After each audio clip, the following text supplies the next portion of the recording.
사도행전 1장 봐요. 사도행전 1장에서 제일 중요한 사건은 뭐냐 하면은 맨 마지막 사도행전 1장 26절에 보게 되면 거기 사도의 공석을 충원하는 과정이 나와 있어요. 거기 누가 뽑힙니까? 지난번에 여기까지 한 건데 마띠아에 가룟 유다가 죽고 난 다음에 12사도 중에 한 명의 공석을 누가 채웠느냐? 마띠아입니다. 이름 기억하기 좋죠. 마띠아. 11사도의 수에 들어가더라. 그 다음에 이제 사도행전 2장에서는 거기 오순절날 일어난 제일 중요한 사건이 뭡니까? 오순절날 제일 중요한 사건 4절에 있죠. 그들이 다 성령의 충만함을 받고 성신이 임한 특별한 사건이 언급되어 있습니다. 그 다음에 이제 그 부분 주의 깊게 보시면 돼요.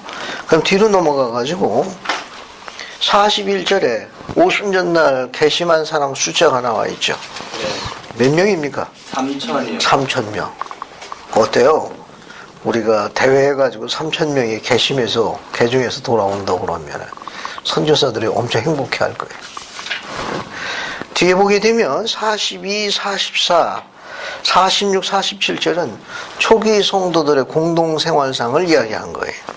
42절 보면 그들이 사도의 가르침을 받아 서로 뭐 했다고 그래요? 서로? 42절에 교제하고 서로 이제 사귐이 있었다는 우정을 나눴다는 거고, 그 다음에 뭐 했습니까? 떡을 떼며 오로지 기도하기를 힘써나. 떡을 떼면은 어떤 의식이 생각나죠? 성찬을 취했다는 겁니다. 그 다음에 44절 믿는 사람이 다 함께 있어 모든 물건을 서로 통용하고, 45절 또 재산과 소유를 팔아 각선의 필요에 따라 나눠주더라.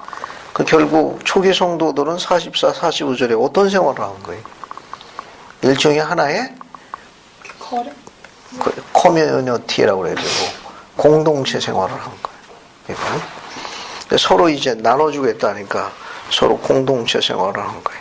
거기에다가 이제 나눠주고 통용했다는 거, 서로 봉사한 거예요. 그 다음에 46절 보면은 날마다 뭐라 했어요? 날마다 마음을 같이 성전 모이를 애쓰더라. 그 다음에 47절에는 또 뭐라 했습니까? 하나님을 찬미하고 찬송을 어떻게 했다는 거예요? 그들이 즐겨 불렀다는 겁니다. 그 정도 보시면 돼요. 초기 성도에서 뒤에 또 다시 반복됩니다. 사도행전 3장을 가게 되면 베드로하고 요한이 성전에 가가지고 미문 근처에서 여기 보면 2절에 태어나면서 못 걷게 된 안진뱅이가 있어요. 안진뱅이를 고치는 장면이 나옵니다. 6절, 7절 봐요. 6절, 8절 한번 읽어보겠습니다. 그래서 안희숙 자매님이 사도행전 3장 6, 7, 8절 한번 읽어봅시다. 베드로가 이르되 은과 금은 내게 없거니와 내게 있는 이것을 내게 주노니 나사렛 예수 그리스도의 이름으로 일어나 걸으라 하고 오른손을 잡아 일으키니 발과 발목이 곧 힘을 얻고 뛰어서서 걸으며 그들과 함께 성전으로 들어가면서 걷기도 하고 뛰기도 하며 하나님을 찬송하니. 감사합니다. 이 베드로가 나면서부터 안진뱅이에게 지금 병고침을 주는 장면인데 그 앞에 6절을 봐요. 은과 금은 내게 없거니와 내게 있는 이것으로 내게 주노니 뭐라고 지금 축복을 했습니까? 나사렛 예수 그리스도 이름으로 일어나 걸으라. 그죠? 은과 금은 내게 없지만 내게 있는 것을 내게 주노니 신권의 권능으로 안진뱅이를 지금 일으켜 세우는 장면입니다. 거기 보면 나사렛 예수 그리스도 일어나 걸으라 하더니 그것도요. 말로만 명한 다음에 그것으로 끝났습니까? 그렇죠. 조금 더 액션이 이어지죠. 거기 보면 거기 7절에 어떻게 되어 있습니까? 엑스트라 마일이라는 거예요. 조금 더 수행했어요. 오른손을 잡아 일으키니 발과 발목이 곧 힘을 얻고 뛰어서서 걸으며 그들과 함께 성전으로 들어가면서 걷기도 하고 뛰기도 하며 하나님을 찬송하더라. 우리가 봉사라는 걸 말로만 하는 게 아니라 뭐까지 필요해요? 행동도 포함되는 거예요. 그냥 복 받아라. 얼마나 힘드냐? 고생이 많다. 이렇게 말로만 하는 게 아니라 엑스트라 마일, 조금 더 합니다. 액션이 필요합니다. 행동이 연결돼야 돼. 오른손을 잡아 일으키더니 이렇게 묘사되어 있어요. 자, 그 다음에 이제 뒤에 보게 되면은 베드로가 솔로몬 행각에서 설교하는 장면이 나와 있는데 여기는 조금 하나 볼 게 있어요. 여기 봐요. 구약의 하나님 여호와, 이분을 우리가 보통 아브라함과 이삭과 야곱의 하나님이라고 부르시는 분이에요. 또 이스라엘의 하나님이라고도 불러요. 또 경전에 보면 우리 조상의 하나님이라고 부릅니다. 다 구약의 하나님 여호와를 지칭하는 표현이에요. 바로 이분이 누구와 동일인이죠? 신약의 예수 그리스도와 동일인.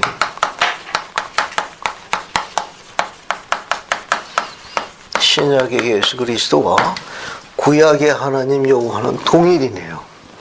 따라서 여기서 아브라함과 이삭과 야곱의 하나님, 구약의 하나님 여호와에 대한 다른 호칭이에요. 같은 분이에요. 이게 다 같은 분입니다. 그런데 베드로는 이 설교에서 뭘 설명하고 있는가 하면 사도행전 3장에서 베드로는 넓은 의미예요. 넓은 의미로 보통 넓은 의미로 아브라함과 이삭과 요 야곱의 하나님, 요 호칭을, 야곱의 하나님 호칭을 아버지와 아들에게 공동으로 사용했어요. 공통적으로. 어디? 사도행전 3장에서 베드로는 넓은 의미에서 아브라함과 이삭과 야곱의 하나님이라는 호칭을 아버지에게도 사용하고 아들에게도 사용했습니다. 공동 사용했어요. 공통적으로 사용했어요. 공통적으로 사용했어요. 그래서 사도행전 3장에서 베드로는 보통 우리가 일반적으로 알려져 있는 교리는 아브라함과 이삭과 야곱의 하나님은 구약의 하나님 여호와이며 신약의 예수 그리스도이고 하나님의 아들 예수 그리스도는 하나님의 아들 독생자인 예수 그리스도와 동일한 표현을 쓰는데 베드로는 그 의미를 넓게 썼어요. 넓게.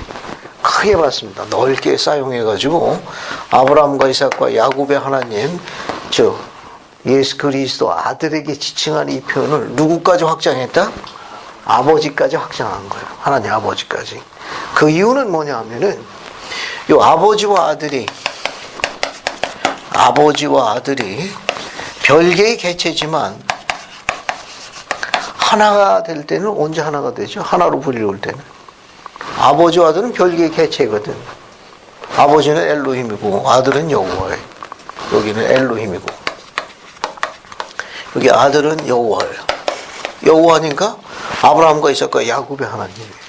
그런데 이 아버지와 아들이 언제 하나로 불리웁니까? 아버지와 아들이 언제 하나로 불리우죠? 너무 지나치게 겸손하고 건강에 해로워요. 영적 건강에. 언제 아버지와 아들이 하나가 되는 거예요? 하나로 불리우는 거예요. 인간에게 불멸과 영생을 가져다 주는 일에 있어서 목적과 뜻이 하나일 때. 감사합니다. 지금 뜻 이해하셨죠? 아버지나 아들이나 인간들에게 불멸과 영생을 가져다 줘 구원한다는 목적과 뜻과 수단에 있어서 뭐가 돼요? 하나가 되는 거예요. 그런 넓은 의미에서 베드로가 설명한 거예요. 넓은 의미에서.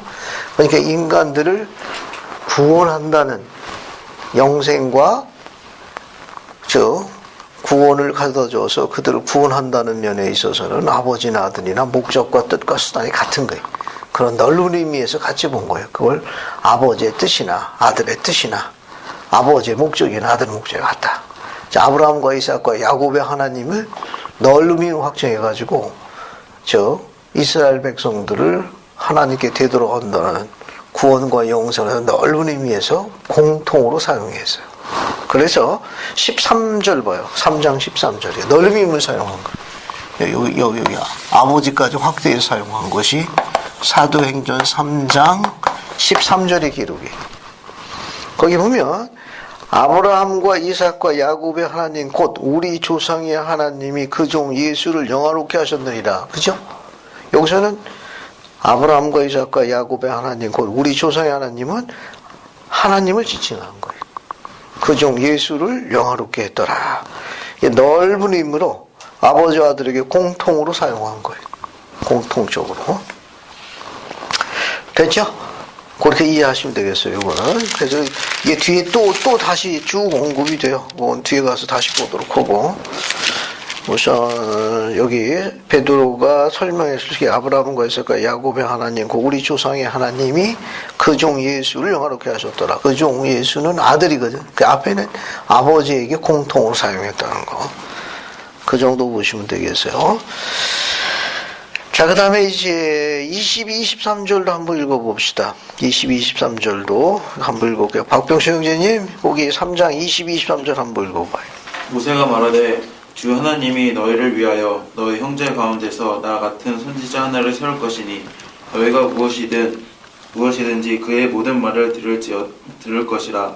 누구든지 그 선지자의 말을 듣지 아니하는 자는 백성 중에서 멸망받으리라 하였고. 감사합니다. 지금 인용된 이 성구는 신명기에서 인용된 거예요.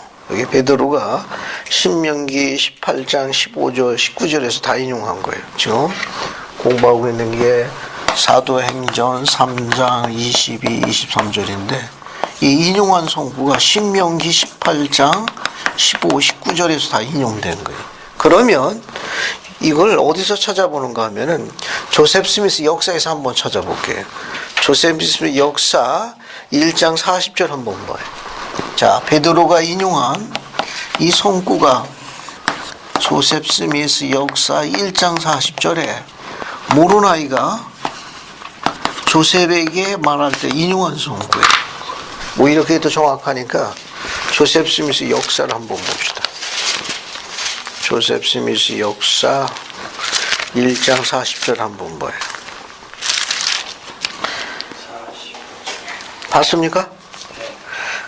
거기 보시면은 그 정사훈 의원님 조셉 스미스 역사 1장 40절 한번 읽어봐요. 이에 덧붙여 그는 이사야 11장 인용하며 이르기를 이것은 바야흐로 성취되려 하고 있다고 하였다. 그는 또한 사도행전 3장 22, 23절을 우리의 신약전서에 있는 그대로 정확하게 인용하였다. 그는 말하기를 그 선지자는 그리스도시라 하였고 그러나 그의 음성을 듣지 아니하는 자는 백성 중에서 끊어버림을 당할 그날이 아직은 오지 아니하였으나 곧 이르리라고 하였다.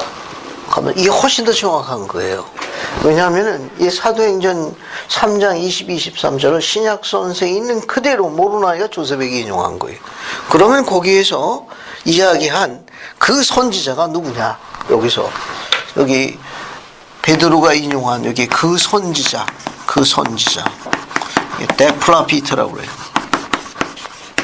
데플라피트 이게 누구냐? 모로나이는 누구라고 이야기했어요? 그리스도요. 그리스도라고 이야기한 거예요. 그리스도. 그래서 우리는 뭘 할 수 있는가 하면은 여기 봐요. 구약의 하나님 여호와, 신약의 예수 그리스도. 그분은 하나님의 아들이며 독생자예요. 그분에 대한 호칭이 아브라함과 이삭과 야곱의 하나님. 또 뭐가 있어요? 이스라엘 하나님. 그 다음에 우리 조상의 하나님이라고 불리우지만 또 뭐라고도 불린다는 거예요. 데플라피트, 그 선지자. 이 호칭은 누구한테만 쓰는 거예요? 그리스도에게만 쓰는 거예요. 누가 증거했느냐? 여기 모로나이가 이야기하는 모로나이가 데플라피트, 그 선지자는 바로 누구냐? 크라이스트, 그리스도를 지칭한다. 그 메시지를 다시 전하는 거예요. 그 다음에 이제 사도행전 4장 12절로 갑시다. 사도행전 4장 12절로 가요. 이준자매님 한 번 더 읽어봐요. 저요? 4장 12절. 다른 이로서는 구원을 받을 수 없나니 천하 사람 중에 구원을 받을 만한 다른 이름을 우리에게 주신 일이 없음이라 하였더라. 감사합니다. 한 번 더 반복해 읽어봅시다. 다른 이로서 구원을 받을 수 없나니 천하 사람 중에 구원을 받을 만한 다른 이름 우리에게 주신 일이 없더라.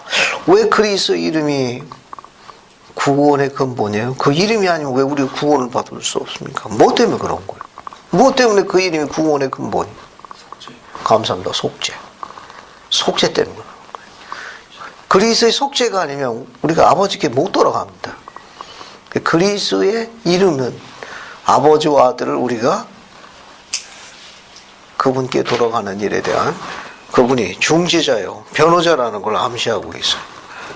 그래서 4장 12절, 요 4장 12절에는 성구를 두 개를 하나 적어볼 수 있어요. 똑같이 인용된 성구가 모사이아서 3장 17절에 있습니다. 똑같은 내용이에요. 모사이아서 3장 17절에도 있고, 그 다음에 니파이 후서 31장 21절에도 있어요. 니파이 후서 31장 21절. 요 두 성구도 다 읽어봅시다. 이것도 똑같아요, 내용이. 그래서 우선 모사이아서 3장 17절을 안익사면이 한 번 더 읽어보세요. 내용이 같은 거예요.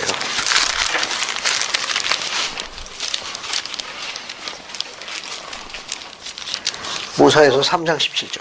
또 더욱이 내가 내게 이르노니 사람의 자녀들에게 구원이 이룰 수 있는 다른 아무 이름이나 다른 어떠한 길이나 방법도 주어지지 아니하리니 다만 전능하신 주 그리스도의 이름으로 그리고 그 이름을 통하여서만 구원이 올 수 있느니라. 감사합니다. 그럼 니파이후서 31장 21절로 갈게요. 니파이후서 31장 21절로 같은 내용이에요. 이것도. 자, 한번 읽어볼게요. 이준자님 이것도 한 번 더 읽어봐요. 또 이제 보라, 나의 사랑하는 형제들아, 이것이 길이니 사람이 하나님의 나라에서 구원받을 수 있는 길이나 이름이 하늘 아래 달리 주어지지 아니하였느니라. 또 이제 보라, 이것은 그리스도의 교리요 한 하나님이시여 끝이 없으신 아버지와 아들과 성신의 유일하고 참된 교리니라. 감사합니다. 그리스의 교리예요. 이 그리스의 교리라는 건 주 예수 그리스도를 믿는 신앙을 지니고 회개해서 죄사함의 침수의 침례를 받고 성신의 은사에 의한 안수를 받은 다음에 끝까지 참고 견뎌야 되는 거예요. 근데 그게 전부에 누구 이름을 돼 있어요? 맨 처음에 주 예수 그리스도를 믿는 신앙이 그냥 신앙이 아니고 그냥 신앙은 구원에 못 갑니다. 주 예수 그리스도를 믿는 신앙이 왜? 그분이 속죄하시는 우리의 구속주기 때문에 그런 거예요. 그래서 그리스의 교리에게 닥트린 오브 크라이스트라고 그래가지고 그리스의 교리가 뭐냐? 그냥 신앙이 아니고 우리가 구원받으려면 주 예수 그리스도를 믿는 신앙을 소유해야 돼. 그 다음에 회개하고 그 다음에 죄사함에 침수의 침례를 받고 성신의 은사를 위한 안수를 받아야 돼. 그리고 끝까지 참고 견디는 거예요. 그것을 뭐라고 그러는가 하면 닥트린 오브 크라이스트라고 그래가지고 그리스의 교리라고 그래요. 그래서 흥미있는 건 몰몬경에는 그리스의 교리, 그분의 이름이 뭐 언급되어 있는 거예요. 다른 이름이 주어지지 아니하였더라. 자, 그 정도 보고 4장 뒤로 좀 넘어갑니다. 자, 여기 보게 되면 4장 32절도 초기 성도들의 생활상에 나와 있는 거예요. 4장 32절에 믿는 무리가 한 마음 한 뜻이 되어야 다 밑줄 쳐요. 믿는 무리가 한 마음 한 뜻이 되어 초기 성도들이 그 뒤에 보면 모든 물건을 서로 통용하고 자기 재물을 조금이라도 자기 것이라 하니가 하나도 없더라. 여러분 그 첫 줄에 한 마음 한 뜻 모세에서 뭐 생각나는 성구 없어요? 거기 4장 32절에 사도행전 4장 32절 보면 여기 4장 32절 한 마음 한 뜻이 나오죠. 이거 모세서 7장 8절로 가봅시다. 여러분이 좋아하는 성구예요. 모세서 7장 8절로 갈게요. 그래서 정상회의 찾아가지고 한 번 더 읽어봅시다. 18절 같은 거요? 18절이네. 18절. 모세에서 7절. 18절. 그리고 그들이 한 마음 한 뜻이 되어 의롭게 거하며 그들 가운데 가난한 자가 없었으므로 주가 그의 백성을 시온이라 불렀더라. 거기에 한마음 한뜻이 되어 의롭게 거하며 그들 가운데 가난한 자가 없었으므로 주가 그의 백성을 뭐라 불렀더라? 시온이라 불렀더라. 시온이라 불렀더라. 그러니까 한마음 한뜻하면 시온이라고 불러온 거예요. 교례서약 97편 21절로 갑시다. 교례서약 97편 21절. 그래서 박병신 형제님 한번 읽어봐요. 97편 21절.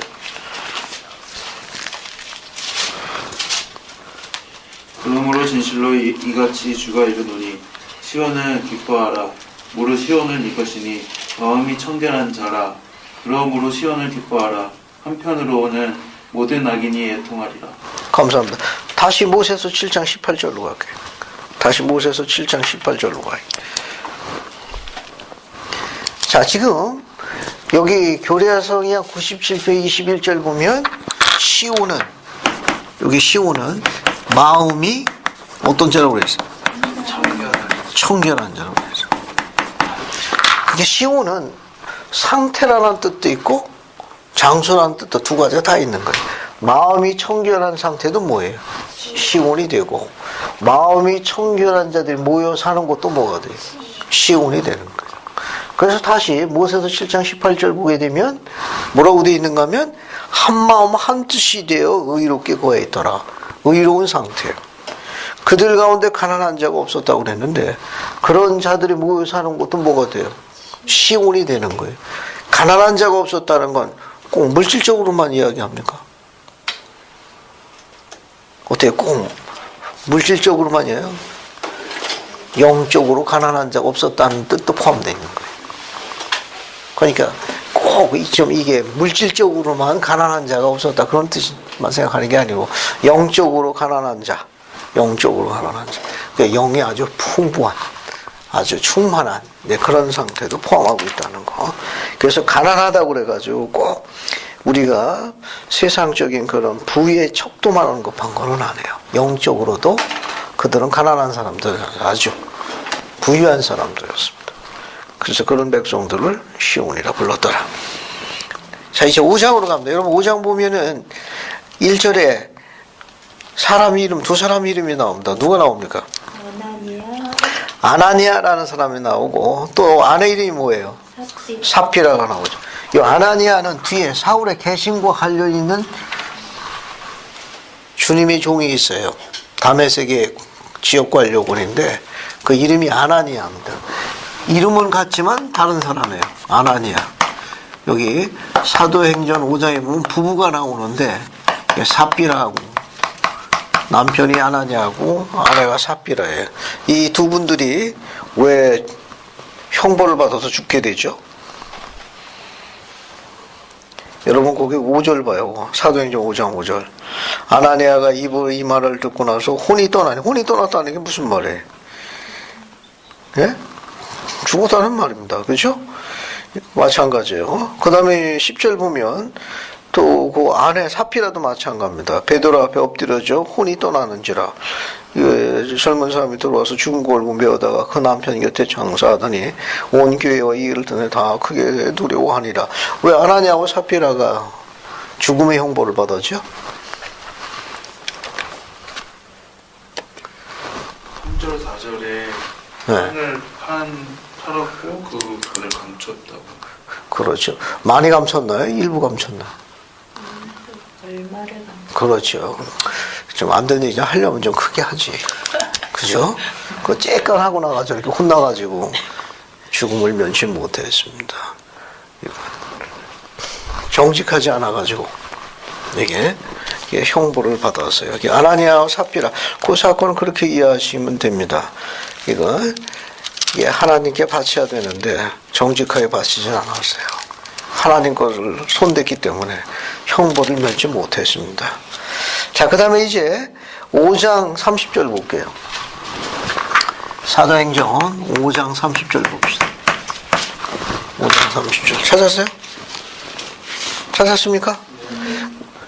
여기도 마찬가지예요. 여기도 쭉 보시게 되면은 내용이 쭉 나와요. 여기 베드로가 계도. 근데 베드로는 뭘 가르쳤는가 하면 너희가 나무에 달아 죽인 예수를 우리 조상의 하나님이 살리시고, 그죠? 똑같이 지금 아까 설명한 것처럼 이 베드로는 넓은 의미의 아브라함과 이삭과 야곱의 하나님, 조상의 하나님, 전부 이게 여호와 예수 그리스도께 주어진 호칭인데 지금 넓은 의미로 누구까지 확장했어요? 아버지까지 확장한 거예요. 요거는 그렇게 이해하시면 되겠어요.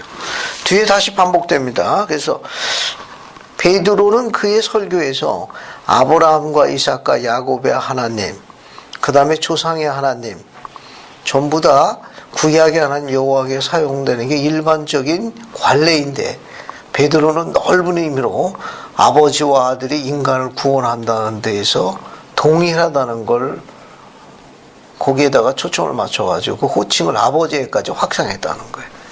요거는 이제 아주 이례적이에요. 3장과 5장에만 나오는 거예요. 3장과 5장에만.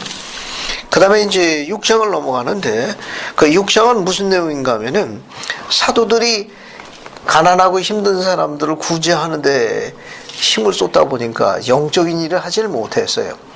그래서 세속적인 일을 수행하도록 집사를 부릅니다. 아론 신권의 집사들을 불러요. 아론 신권 집사를 부르는데 그 부르는 사람이 7명입니다. 그래서 7집사를 불러요. 3, 4, 5절 보게 되면 그 7집사가 나옵니다. 그래서 한번 읽어볼게요. 3, 4, 5, 6절 4절을 다 읽어보겠습니다. 그리고 3, 4, 5, 6 7집사를 선택하게 되는 거. 이주임자님 그거 다 읽어봐요. 형제들아 너희 가운데서 성령과 지혜가 충만하여 칭찬받는 사람 7을 택하라. 우리가 이 일을 그들에게 맡기고 우리는 오로지 기도하는 일과 말씀을 꼭 우리가 이 말을 기뻐하여 과 성령이 충만한 사람 스데반과 또 빌립과 도르고와 니가노르와 디몬과 바메나와 유대교에 입교했던 안디옥 사람 니골라를 택하여 사도들 앞에 세우니 사도들이 기도하고 그들에게 안수하니라. 감사합니다. 여러분, 7집사가 나오죠? 그죠? 거기 보면 3절에 보면 형제들아 너희 가운데 성령과 지혜가 충만하여 칭찬받는 사람 7을 택하라. 우리가 이 일을 그들에게 맡기고 우리는 오로지 기도하는 일과 말씀 사역에 힘쓰리라 하더라. 자, 거기 보면 7사람이 나오죠? 7사람이 나오는데 여러분 주목할 만한 사람은 그 이름의 순서를 봐요. 누가 제일 먼저 나와 있습니까? 그 이름에 스데반이. 거기 7집사가 나오는데 7집사 맨 앞에 스데반이요. 두 번째는 빌립이. 맨 마지막은 누구예요? 골라 누구예요? 니골라. 7명의 집사의 이름 순서에서 주목할 점이 뭐냐 하면은 스데반이 왜 맨 앞에 크로즈돼 있죠? 왜 스데반이 맨 앞에 나와 있냐고. 첫 번째 저기, 네? 첫 번째 순교. 첫 번째? 예. 첫 번째 죽어. 아, 순교자라는 뜻도 포함돼. 여러분, 다른 집사와는 달리 그 앞에, 스데반 앞에 어떤 문장이 들어가 있죠? 그러니까 7집사 중에 가장 임무를 잘 수행한 사람, 성공한 사람. 그러니까 스데반이 집사의 임무를 어떻게 성공적으로 수행했느냐. 그래서 그 사람 이름이 맨 앞에 크로즈업되어 있는 거예요. 이게 집사 중에 7집사 중에 가장 일을 성공적으로 한 집사가 스데반인데 그 조건이 뭐냐? 성령과 믿음이 충만했다는 거예요. 됐죠? 거기 7집사 중에 스데반이 맨 앞에 나와 있는데 스데반이 임무를 가장 성공적으로 완수한 사람. 그렇게 성공하게 된 그 조건이 뭐냐? 믿음과 성령이 충만했다는 겁니다. 그 뒤에 누가 나옵니까? 두 번째는 빌립은 이제 뒤에 보게 되면 7장 보면 사마리아에서 선교사업합니다. 상당한 성공을 거둬요. 그래서 두 사람의 이름이 앞에 크로즈되어 있어요. 스데반, 빌립. 그런데 7집사 중에 실판 봐요. 맨 마지막이 누구예요? 골라 니골라예요. 혹시 니골라에 대해서 뭐 생각나는 거 없어요? 니골라당이라고. 요한계시록에 보면 니골라당이 언급되어 있습니다. 오늘날 우리 후기 계시에 교리학성에도 니골라당이 나와요. 이게 초대교회 때 7지사 중에 하나였는데 나중에 변절한 걸로 알려져 있어요. 변절자예요. 쉽게 설명하면 배도한 거예요. 그래서 이 니골라라는 사람이 배도해가지고 변절했어요. 그래가지고 니골라당을 만들었습니다. 니골라당을 만들었어요. 일종의 우상숭배당이라고 생각하면 돼요. 일종 니골라당. 오늘날 후기에 교리학성에게도 니골라당이 이제 계시를 주어줘서 니골라당과 같은 자이다. 즉 니골라당에 속한 자와 같은 자라고 비난하신 글인데 그 말은 뭐냐면 이 교회 안에서 즉 주님의 교회 안에서 참된 교회 예수 그리스도 후기 성도는 주님의 참된 왕국에서 직분이나 직책을 맡기를 좋아하고 그런 권능선에 있는 걸 좋아하지만 희생과 봉사하는 건 싫어해.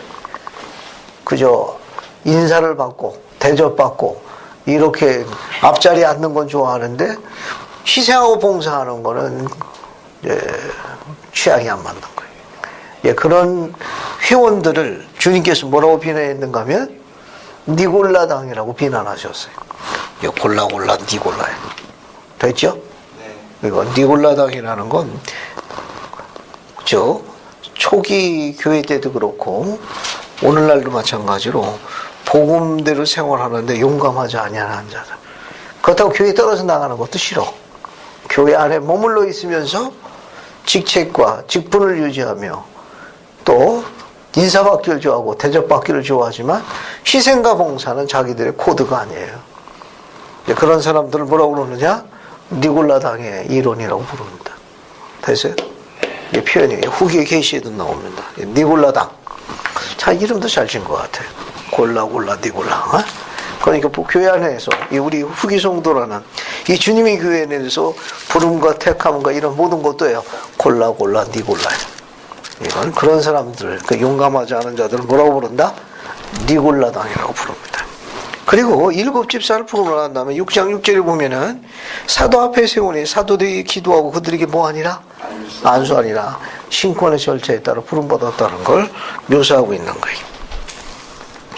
자, 그 다음에 이제 스데반이 잡혀가지고 스데반이 이제 순교하게 돼요. 그 7장은 스데반의 순교입니다. 그래서 몇 가지 인용을 한번 볼게요. 그래서 7장 9절에 스데반이 뭘 가르쳤는가 하면 여러 조상이 7장 9절에 요셉을 시기하여 애굽에 팔았더라. 그러니까 여러 조상이 애굽에 요셉을 시기해서 팔았더라. 이건 요셉을 판 그의 형제들을 지칭하는 표현이에요. 거기에 여러 조상이 요셉을 시기하여 애굽에 팔았더라 할 때 여러 조상은 요셉을 판 그의 형제들을 지칭하는 표현입니다. 거기 조상들이라는 건 조셉을 애굽에 판 그의 형제들을 언급하는 거예요. 뒤로 넘어갑니다. 뒤로 넘어가서 간단히 볼게요. 7장 20절 보게 되면 그때 모세가 났는데 하나님 보시기 어떻더라? 아름다운지라. 옆에다가 여러분 거기 7장 20절 옆에다가 거기 사도행전 7장 20절 옆에다가 히브리서 11장 23절 하나 써보세요. 히브리서 11장 23절. 그래서 한번 읽어볼게요. 히브리서 11장 23절 한번 찾아봐요.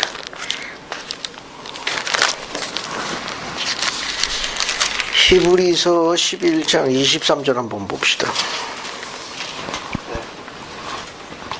찾았어요? 네. 믿음으로 모세가 낳았을 때 그 부모가 아름다운 아이임을 보고 그게 모세가 어땠다는 거예요? 태어날 때부터 굉장히 이뻤던가 봐요. 출애굽기 2장 2절도 봅시다. 우리가 갖고 있는 원본을 볼게요. 원본. 출애굽기 2장 2절 봐요. 출애굽기 2장 2절. 출애굽기 2장 2절 한번 봅시다. 거기 뭐 기록이 하나 있을 거예요. 출애굽기 2장 2절. 거기 뭐라고 나와 있습니까? 잘생긴 것을. 그가 잘생겼다네. 잘생겼다네. 요세푸스라는 교회 그 성경 사학자가 있어요. 역사학자입니다. 아주 유명한 역사학자인데 성경에 관한 아주 저명하고 또 그런 부분에서 상당히 알려져 있는 그의 기록과 가르침은 상당한 그런 그 신빙성을 갖고 있어요. 아주 그런 저명한 역사가가 있는데 그 조세푸스라는 사람의 기록에 의하게 되면 이 모세가 너무너무 잘생겼다고 하더라고. 너무너무 잘생겨가지고 믿거나 말거나 시리즈에 나온답니다. 너무 잘생겨가지고 당시에 그 애굽 여자들이 성형외과에 많이 갔다고 그래요. 너무 잘생겨가지고 모세를 보고 그냥 전부대에 부딪혀가지고 성형외과 가서 꿰맸다고 그러네. 너무 잘생겨가지고. 그리고 또 뭡니까? 그 병사들이 전쟁터에 나가가지고 모세가 장군 시절인데 장군이 너무 잘생겨가지고 활이나 이렇게 창에 맞아도 웃고 죽었다고 그래요. 장군이 너무 잘생겨가지고. 그만큼 잘생겼다는 거예요. 그래서 경전에 사도행전 7장 20절 보면 모세가 났는데 하나님 보시기에도 아름다운지라. 굉장히 아름다웠던 거예요. 자, 그런데 22절 보면 모세가 애굽 사람들의 같이 모든 지혜를 배워 그의 하는 말과 하나님 능하더라. 최고의 리더십 교육을 받은 겁니다. 그러다가 그의 나이 40이 되매 그 형제 이스라엘 자식 돌볼 생각이 나더라. 그 40에 어디로 피신 겁니까? 그의 장인이 누구예요? 이드로. 이드로는 어디 출신입니까? 미디안 땅이에요. 미디안 땅으로 도망갑니다. 그래서 그의 나이 몇 세 때? 40세 때 있었던 사건이에요. 40세 때 미디안 땅으로 도망가서 미디안 땅의 제사장 이드로를 만나가지고 이드로의 딸 십보라고 결혼한 거죠. 뒤로 건너가가지고 그로부터 이제 29절 봐요. 모세가 이 말 때문에 도주하여 미디안 땅에서 나가게 되고 거기서 아들 둘을 낳았더라. 미디안 땅으로 갔네요. 그죠? 거기서 미디안 땅에 몇 년이 있었습니까? 30절에 40년이 돼요. 그럼 앞에 나와 있는 23절에 나와 있는 40년, 그죠? 네. 거기 40년하고 뒤에 나와 있는 40년 합치면 몇 살 때예요? 80세 때 부름을 받은 거예요. 여기 40년이 참에 이게 또 하나의 40년이 되는 거예요. 앞에 나와 있는 23절에 나와 있는 40년에다가 미디안 땅에서 이제 애굽에서 있던 세월이 몇 년? 40년. 미디안 땅에 있는 세월이 40년. 합쳐서 몇 살 때 되는데 80세 때 시내산 천사가 시내산 광에서 가시들 나오는데 그에게 보이거늘 그가 그 광경을 보고 모세가 너게 알려 가까이 주의 소리가 있더라. 그죠? 거기 32절 보세요. 32절. 사도행전 7장 32절. 나는 내 조상의 하나님 아브라함과 이삭과 야곱의 하나님이라 하시니 모세가 감히 무서워 두려워 감히 바라보지도 못하더라. 여기 32절에 가시떨기 나무 가운데 여호와께서 직접 자기의 호칭을 쓰셨죠. 나는 내 조상의 하나님 즉 아브라함과 이삭과 야곱의 하나님이다 하시더라. 여기 봐요. 시내산 가시떨기라고 그랬으니까 지금 모세가 애굽 그 다음에 어디 있는 거예요? 미디안 땅에 있는 거 아니에요? 미디안 땅 시내산에서 있는 거 아닙니까? 그죠? 시기가 어느 시기예요? 구약 시기 아니에요? 그럼 구약의 하나님은 누구예요? 여호와죠. 가시떨기에 나타난 하나님은 누굽니까? 구약의 하나님 여호와가 그분 스스로 당신을 뭐라고 호칭하셨어요? 아브라함과 이삭과 야곱의 하나님이요. 나는 누구라? 이스라엘이요. 또 조상의 하나님이라고 직접 쓰셨죠? 앞에 봐요. 즉 구약의 하나님 여호와는 아브라함과 이삭과 야곱의 하나님이요. 이스라엘 하나님이요. 우리 조상의 하나님이요. 그분이 누구예요? 하나님의 아들, 독생자, 신약이 누굽니까? 예수 그리스도예요. 이게 정통교리입니다. 스테반이 설명하고 있는 거예요. 사도행전 지금 7장 32절에서는 이 교리가 아들에게 정확하게 설명한 건 스테반의 설교예요.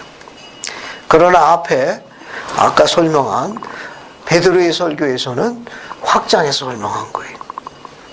여기는 스데반의 설교예요.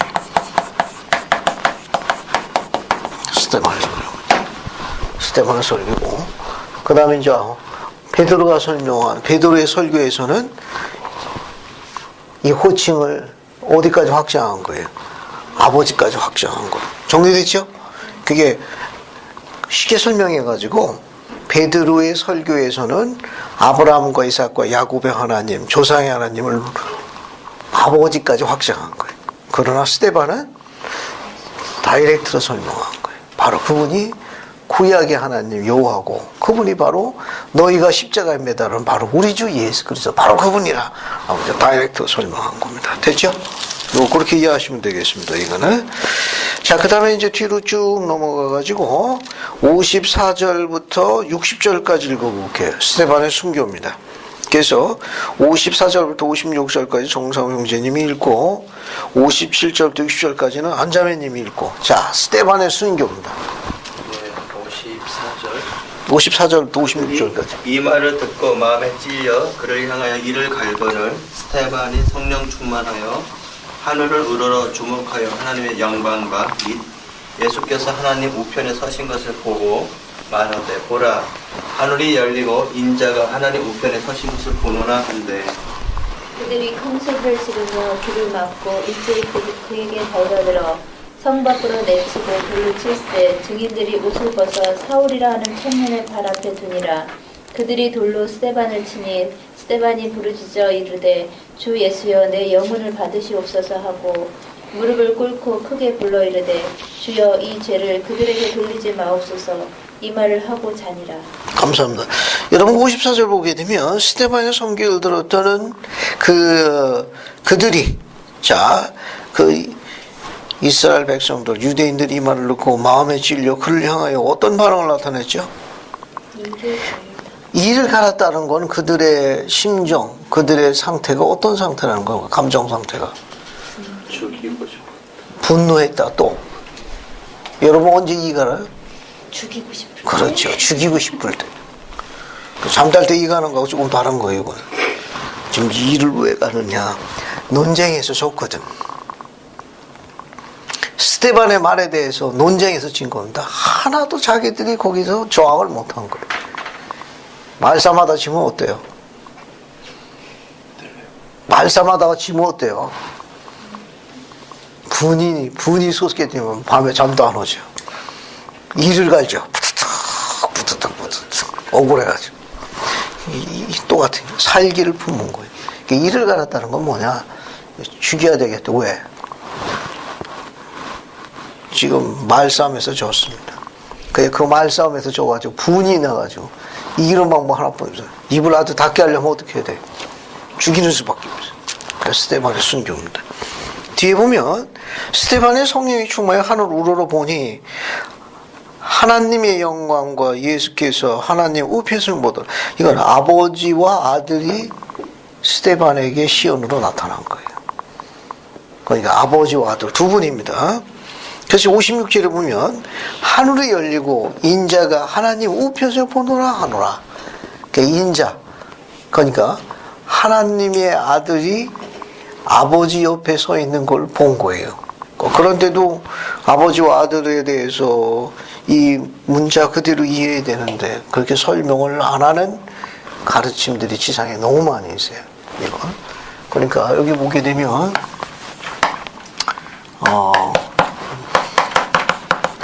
스데반이 있는데 스데반에게 인자가 나타나십니다.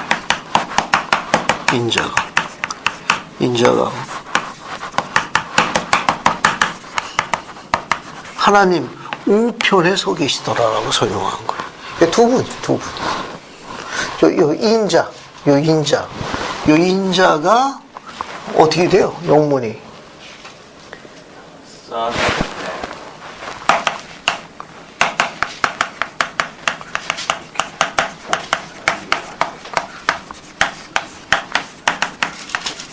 Son of God라고 하잖아요. 그죠? 이 인자가 지금 누군가 하면 예수 그리스도거든. 여기 있는 하나님은 아버지고, 여기 예수님은 뭐라고 그래요? 하나님의 아들이라고 그러지 않습니까? Son of God. 그죠? 여기 하나님. 여기 아들이니까, 요 하나님은 아버지가 되는 거죠. 그죠? 이 하나님 아버지를 아담으로 또 뭘로 바꿔 쓸 수 있죠? 그게 어디 나와요, 모세에서? 모세에서 어디 나오는지 한번 찾아봅시다. 아담으로 어떻게 부르는지. 6장 57장. 감사합니다. 모세에서 6장 57절로 가. 모세에서 6장 57절로 갈게요. 그래서 중간 부분 볼게요. 위에서 하나, 둘, 셋, 넷, 다섯 번째 줄부터 봐요. 거기 보면 부정한 곳은 그곳에 거할 수 없으며 또 그의 면전에 거할 수 없음이니 그는 곧 아담의 온으로. 아담의 온으로 나오죠? 거기 뭐 나오나요? 거룩한 사람이 그의 이름이요 그의 독생자 이름은 뭐다? 인자 곧 절정의 시기에 올 예수 그리스도 의로운 재판관이라 하더라. 인자가 누굽니까? 예수 그리스도네. 거기 기록에 보게 되면 인자는 독생자예요. 아버지의 아들입니다. 그죠? 그러면 여기 모세서 6장 57절 보게 되면은 하나님 아버지를 뭐라고 칭한다고 그랬어요?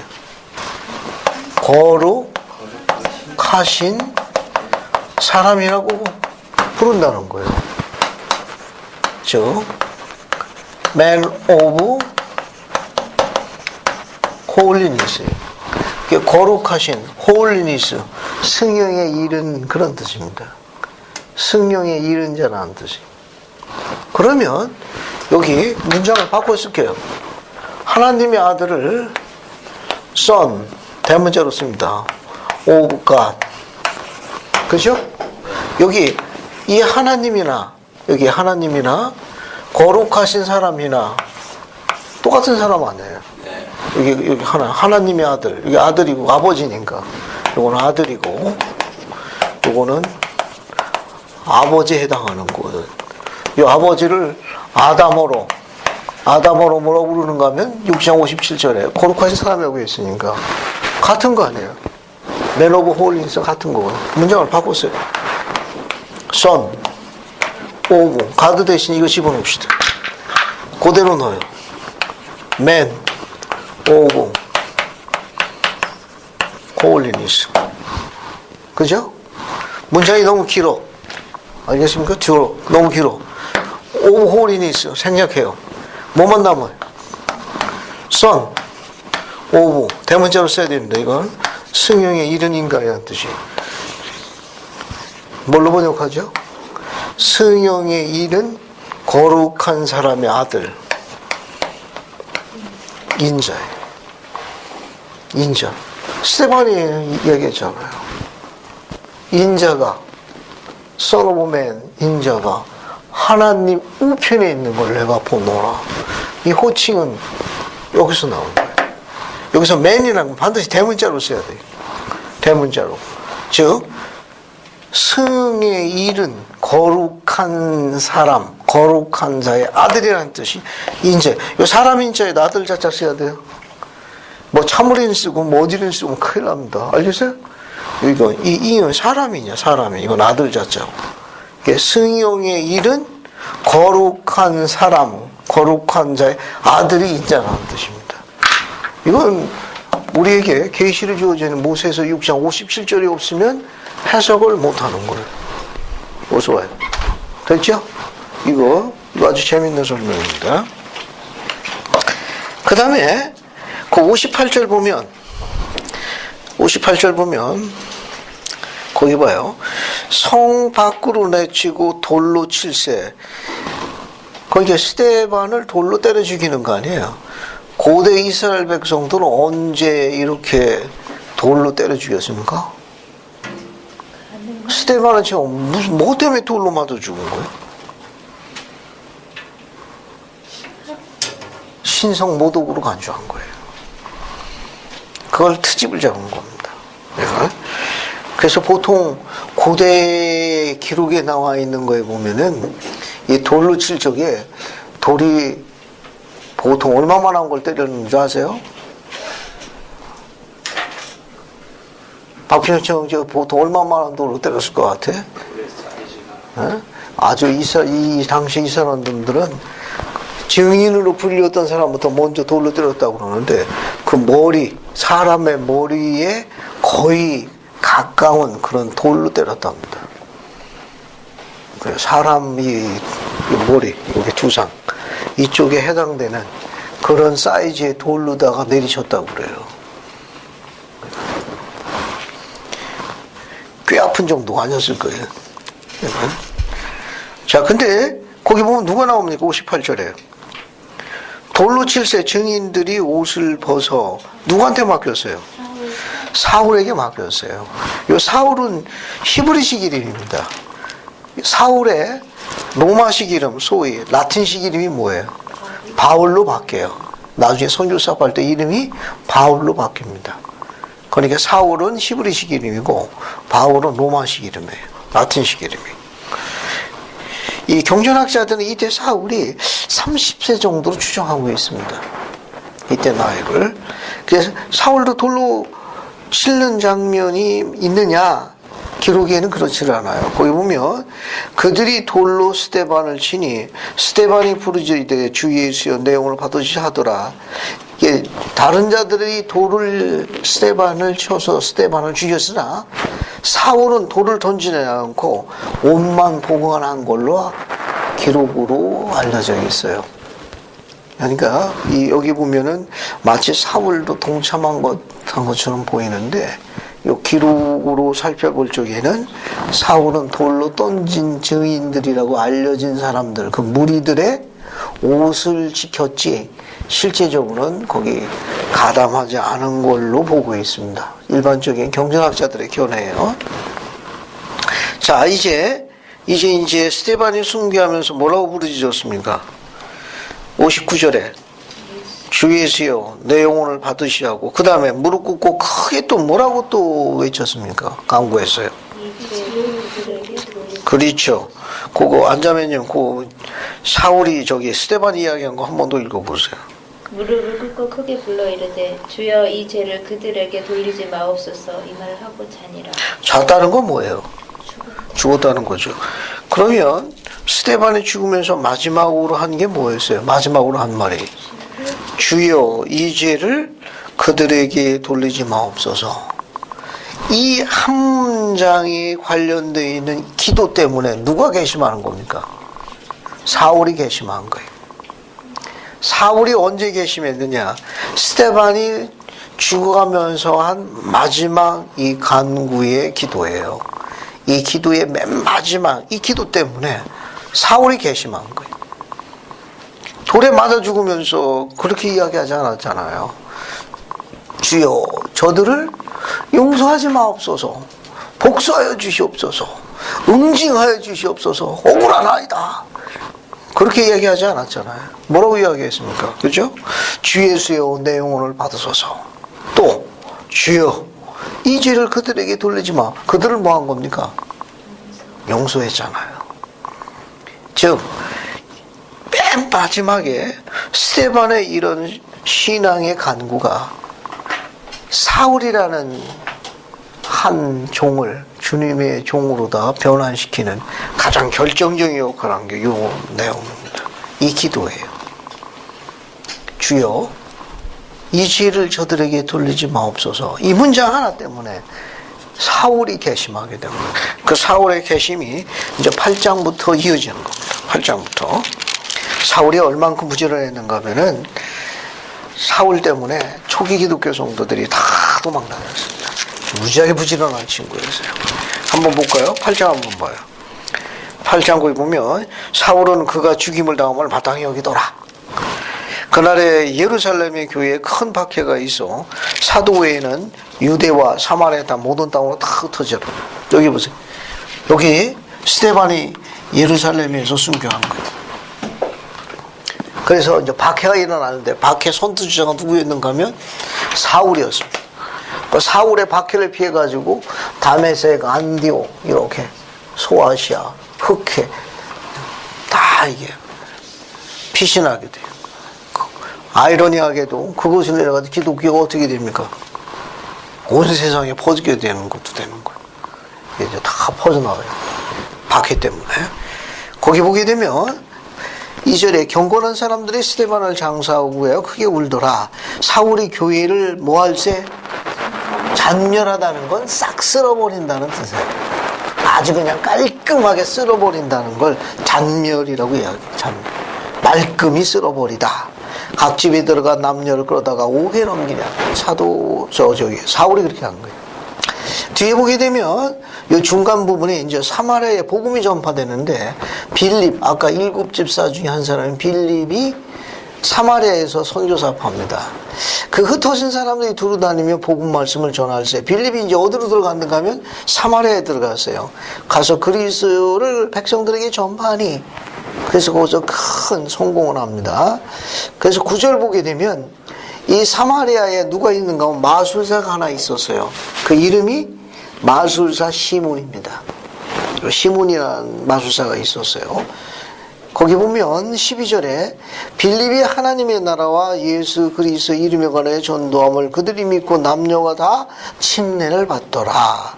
시몬도 믿고 침례를 받으니 마술사 시몬도 어떻게 한 거예요? 교회 회원이 된 겁니다. 전심으로 빌립을 따라다니니 그 나타나는 표적과 큰 능력을 놀라더라. 그게 신기했던 거예요. 자기도 능력이 있는 마술사인데 자기보다 더 능력이 뛰어난 거예요. 앞에 7절 보면 빌립이 갖고 있던 신권, 아론 신권을 가지고 더러운 귀신들이 크게 소리지르며 나가고 많은 중풍교자 묶은 사람이 낫더라. 그 성에 큰 기쁨이 있으니 이 신권의 권세를 통해 가지고 큰 병고침이 있었던 겁니다. 그걸 마술사 시몬이 뭐예요? 부러워한 거예요. 나중에 돈 주고 좀 자기한테 팔으라고 그럽니다. 그러고 좀 돈 주고 팔으라고. 왜? 이게 돈이 되겠거든. 뒤에 보면 14절 봐요. 8장 14절. 거기 보면 예루살렘에 있는 사도들이 사마리아도 하나님의 말씀을 받았다함을 듣고 베드로와 요한을 보내더라. 그들이 내려가서 그들에게 성령을 받길 기도하니 이는 아직도 한 사람도 성령이 내린 일이 없고 오직 주 예수 이름으로 침례만 받을 뿐이더라. 이에 두 사도가 그들에게 안수하며 성령을 받는지라. 여기 봐요.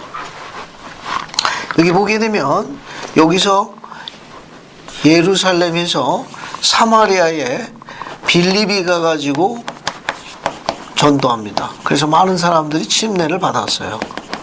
침례를 받았는데 여기 예루살렘에 있는 사도들을 사마리아로 보냈어요. 빌립이 전도에 성공해서 침례받은 회원들이 많더라 하니까 예루살렘 본부에서 두 사도를 보냈습니다. 베드로하고 누굴 보냈어요? 요한을 보냈어요. 왜 보냈죠? 성신의 맞아요. 왜냐하면 빌립은 아론 신권 속이기 때문에 이들에게 성신의 은사를 부여할 수가 없었어요. 그래서 누굴 보낸 겁니까? 베드로와 요한은 무슨 신권 소유자예요? 멜기세덱 대신권 소유자예요. 여기 빌립은 소신권 소유자라고. 여기는 성신을 부여할 수가 없었어요. 안수례를 베풀 수가 없었다고. 그러니까 누굴 보낸 거예요?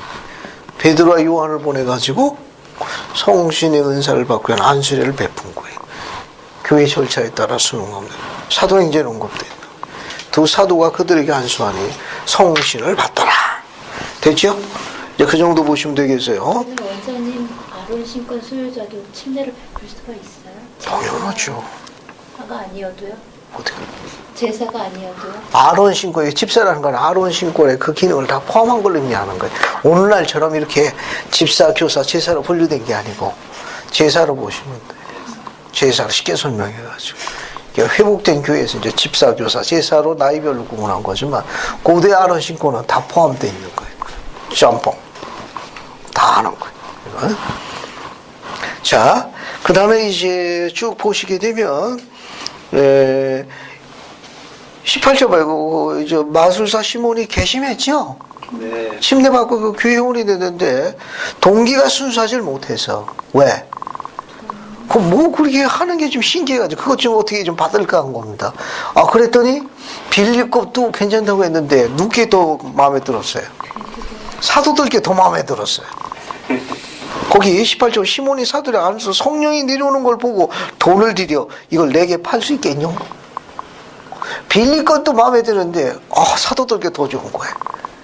그거 내게 팔 수 있뇨? 사업성이 있다 그거죠. 베드로가 짜증나가지고 한마디 합니다. 10절에 네가 하나님 성을 돈 주고 살 줄 알았으니 네가 은감게 망할지라. 잔소리를 합니다. 그랬더니 사울이 바로 내게 임하지 않겠어. 다시는 내가 그런 생각 안 하겠습니다 하고 그런 재밌는 장면이 나와 있습니다.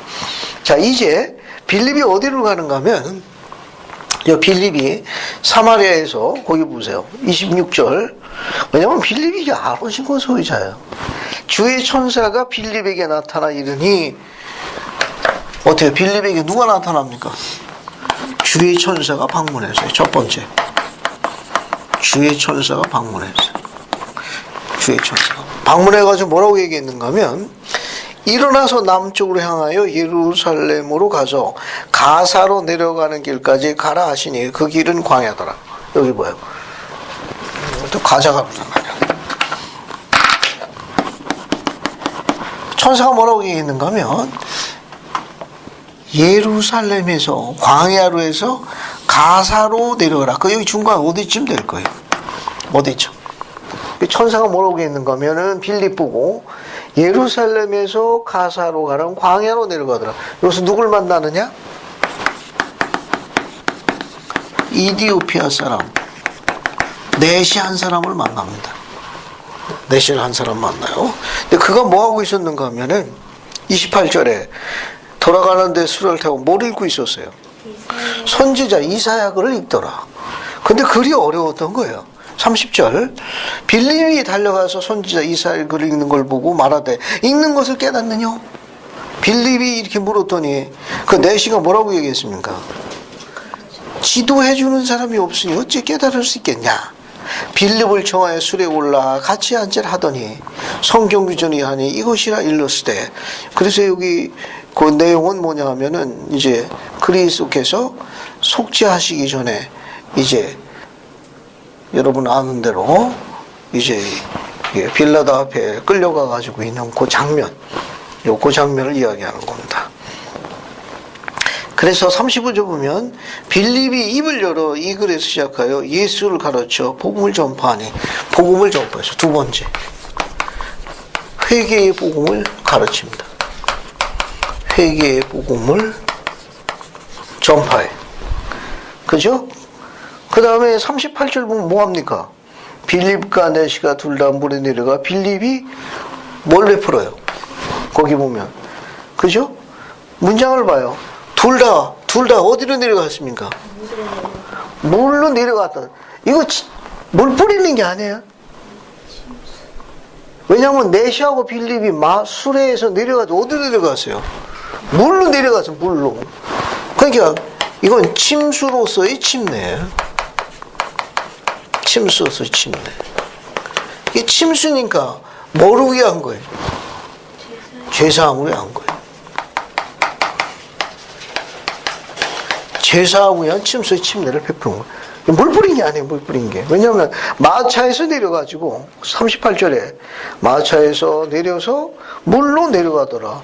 이게 세례가 아니에요. 물을 뿌린 게 아니라고. 물 속으로 들어간 거예요. 그래서 39절 보면 둘이 물에서 뭐 할세? 올라올세. 주님의 영이 그들을 인도하더라. 여기 보면. 그래서 지금 우리가 빌립이 성역을 베푸는 과정도 이렇게 묘사되어 있어요. 그래서 아론 신권도 천사의 방문을 받을 수 있고 회개의 복음을 가르칠 수 있고 침례를 베풀 수 있다는 걸 묘사하고 있는 겁니다. 됐죠? 이제 그 정도 보시고 이제 사울의 개심으로 갑시다. 9장 1절부터 어디까지 보시는가 하면은 9절까지 볼게요. 1절 9절까지 한번 쭉 읽어봅시다. 그래서 지금 몰몰 형제지? 네. 그러잖아. 어디다가 나타난 거예요? 선교사 갔다 온 거예요? 아니면 군대 갔다가 언제 귀환한 거예요? 2달 전에 귀환했어. 그렇군. 어쩐지 한동안 안 보인다 했어. 어느 선교부에 있었던 거예요? 그 워싱턴 시애틀 그 선교부에 있었어. 어디? 시애틀 시애틀이요. 시애틀 성교부. 아, 시애틀 선교부. 오, 그래서 안 보였구만. 네. 애썼네. 그러면 우리말 연습도 할 겸해서 9장 1절부터 어디 보자. 9절까지 한번 쭉 읽어봐요. 네.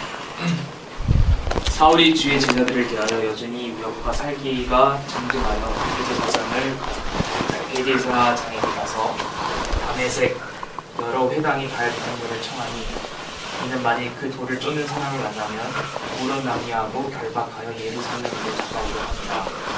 사울이 임하여 다메섹에 가까이 가더니 훈련이 하늘로서 빛이 저를 둘러보는지라 땅에 엎드려져 부르는 소리 있어 가라사대 바울아 바울아 내가 어찌하여 나를 잡아오시나를 대답하여 주여 니시오니이다 가라사대 나는 내가 피곤하는 예수다.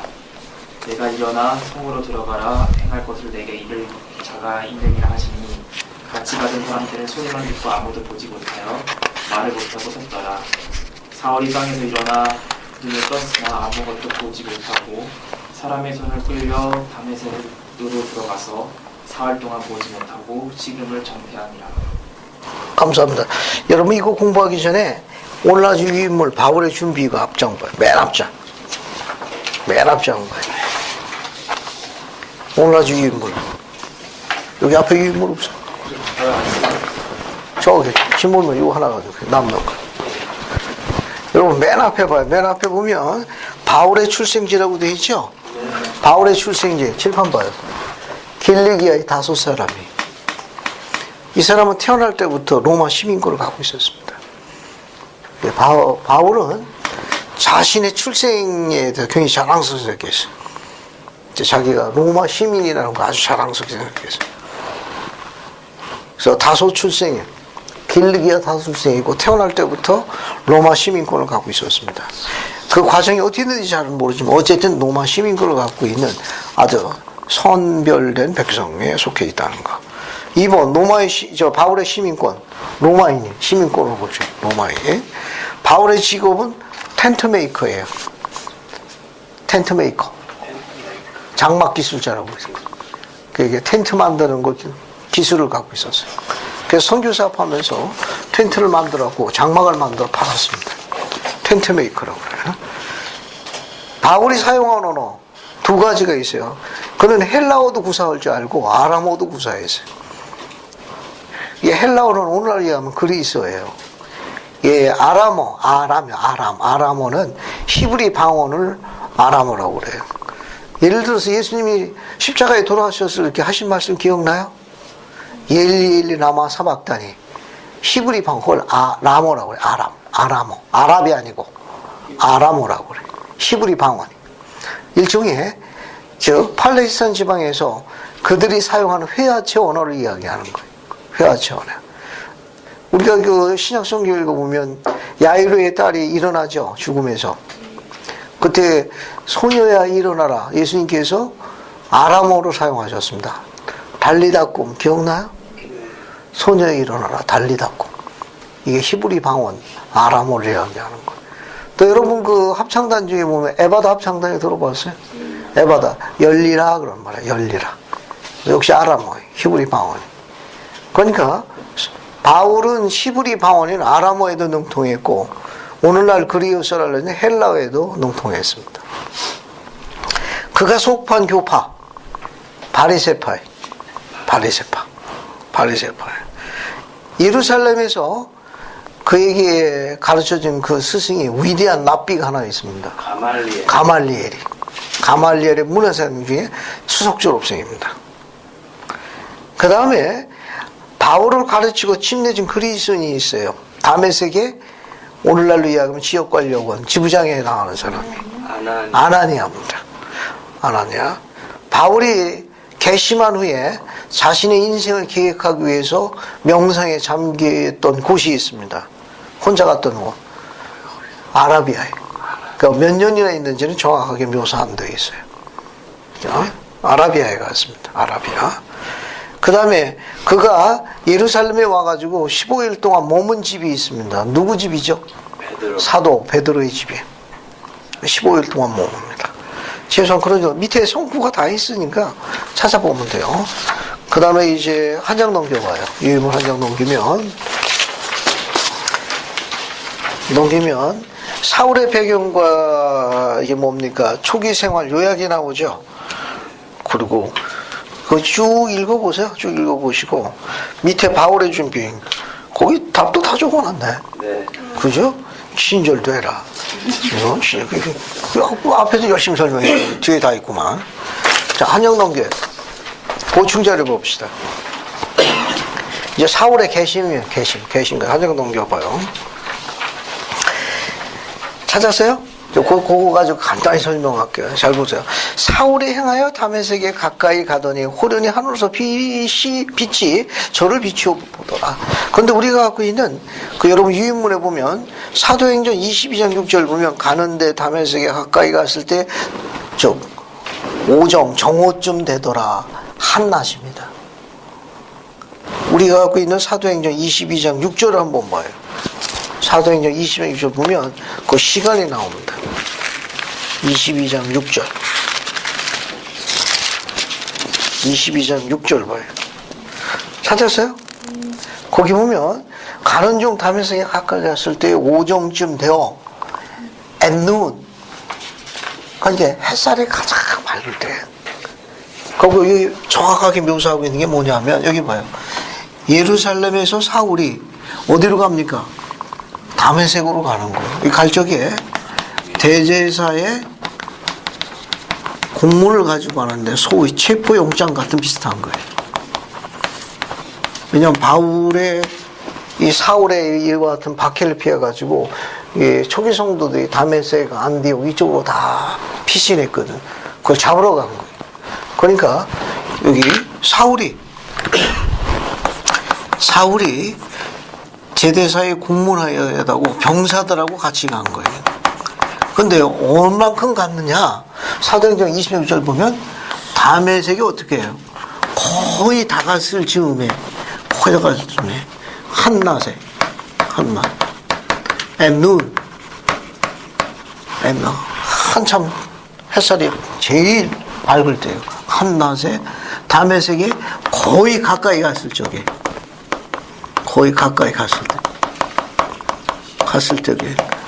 어떤 일이 벌어지느냐? 유인물 계속 봐요. 거기 보시면 하늘로서 호련히 빛이 비쳤습니다.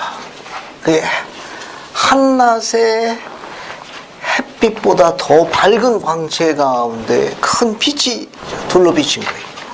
그러니까 사울과 함께한 병사들은 그 빛을 어때요? 다 같이 본 건가요?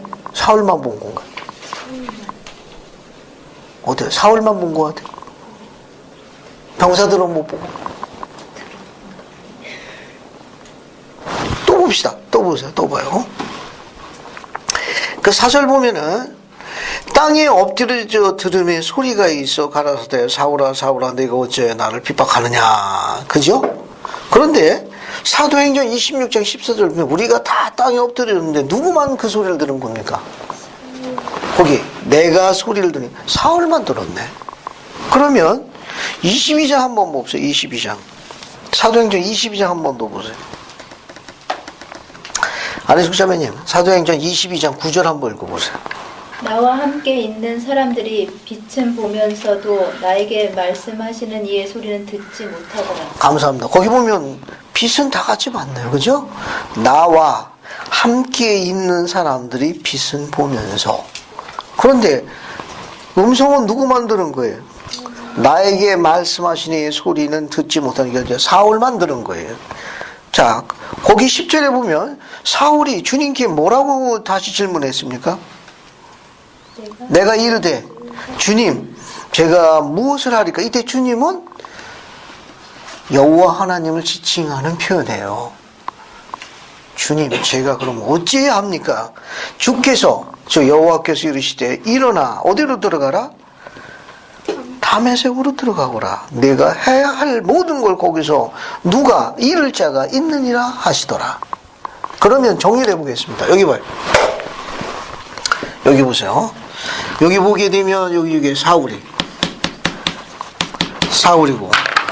사울과 함께한 자들. 누가 나타난 거예요? 밤에서 여기 거의 가까이 갔으니 누가 나타났습니까? 누가 나타났어요?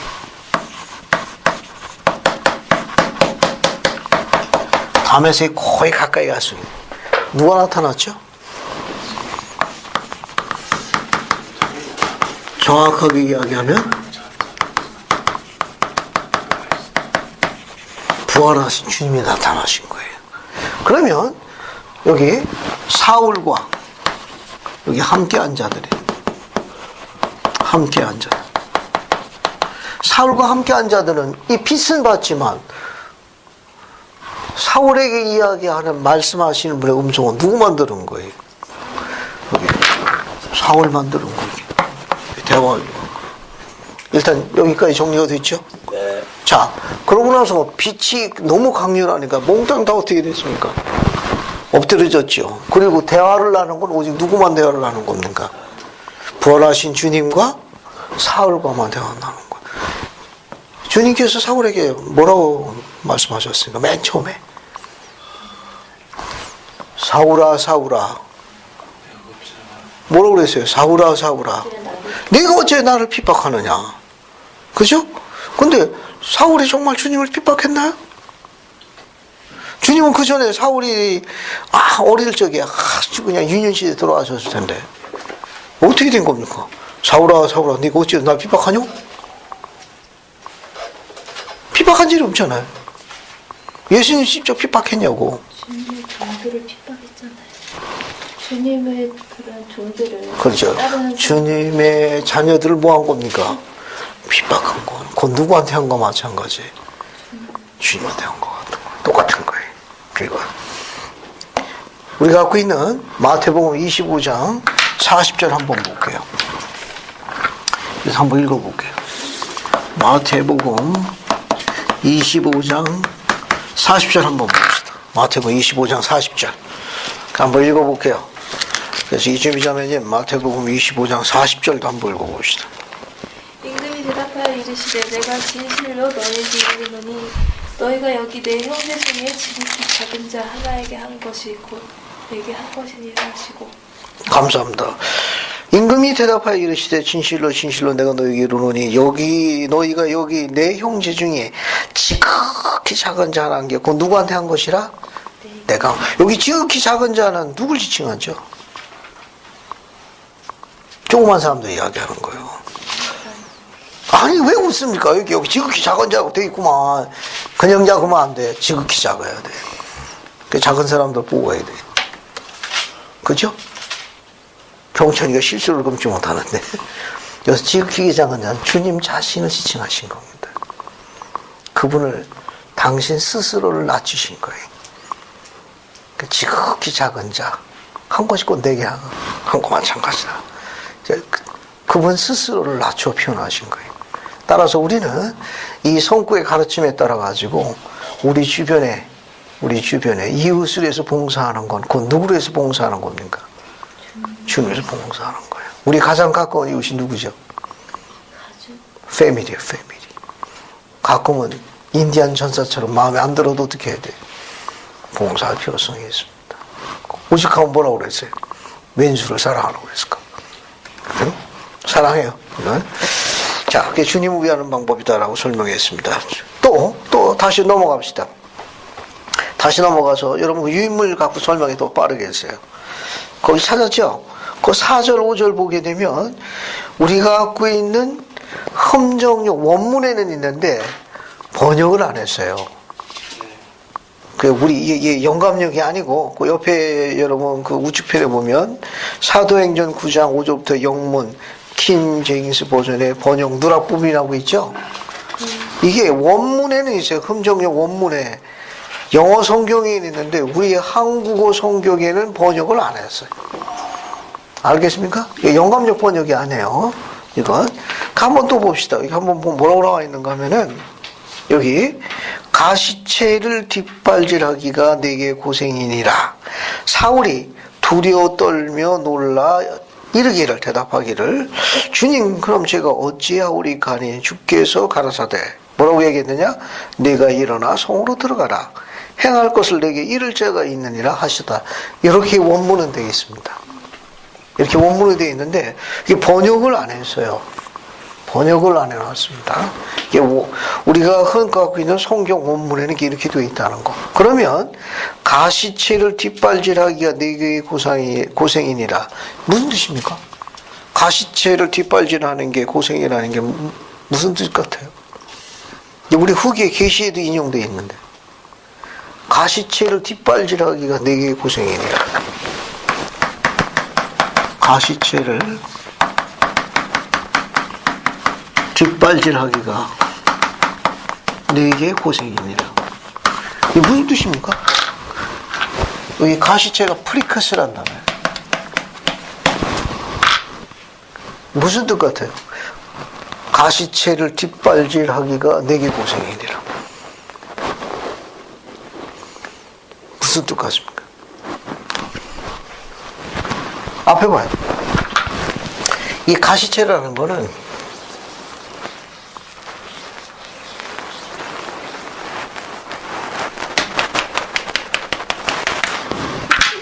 쇠꼬챙이 기억하시면 쇠꼬챙이. 그래서 팔레스타인에서 소나 말이나 뭐 이런 그 가축들을 다스릴 적에 요 가축들이 말을 안 들으면 이걸 사용했다고 그래요. 이게 짐을 이렇게 잔뜩 실었는데 이게 소나 이 가축이 움직여야 되는데 말 안 들으면 어때요? 이 쇠꼬챙이를 갖다가 푹 찔르는 거예요. 됐죠? 예, 그렇게 사용하는 거라고. 근데 그 찔르니까 그 가축이 어때? 아프죠? 아프니까 자기 주인한테 어때? 뒷발질하거든. 뒷발질하면 주인이 어떻게 해요? 배앙하니까 길들인다고 또 계속 찔러. 계속. 그럼 누구만 손해? 계속 뒷발질하면. 주인은 계속 쇠꼬챙이로 찔러댈 텐데. 누가 손해? 누가 제일 아픈 겁니까? 쇠꼬챙이가 제일 아파? 가축이 제일 아픈 거죠. 이처럼 팔레스타인의 속담으로 알려져 있어요.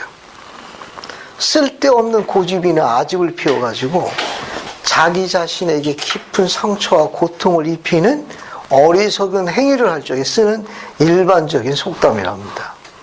이게 쓸데없는 고집이나 아집을 피워가지고 자기 자신에게 고통이나 상처를 입히는 어리석은 행위를 계속 지속적으로 하는 일련의 행위를 하는 것을 가시체를 뒷발질하기가 네게 고생이라는 속담을 쓴다고 그래요. 그러니까 바울이 지금 즉 사울이 하나님의 자녀들을 지금 박해하고 있는 거 아니에요. 이걸 하는 행위가 곧 어떻다는 거예요? 내 스스로에게 뭘 입히는 거라는 겁니까? 고통과 상처를 입히는 일과 같으니라 라고 비유하신 거예요. 내가 이 일을 계속하면 할수록 누가 상처와 고통이 큰 거예요? 사울 그 자신입니다.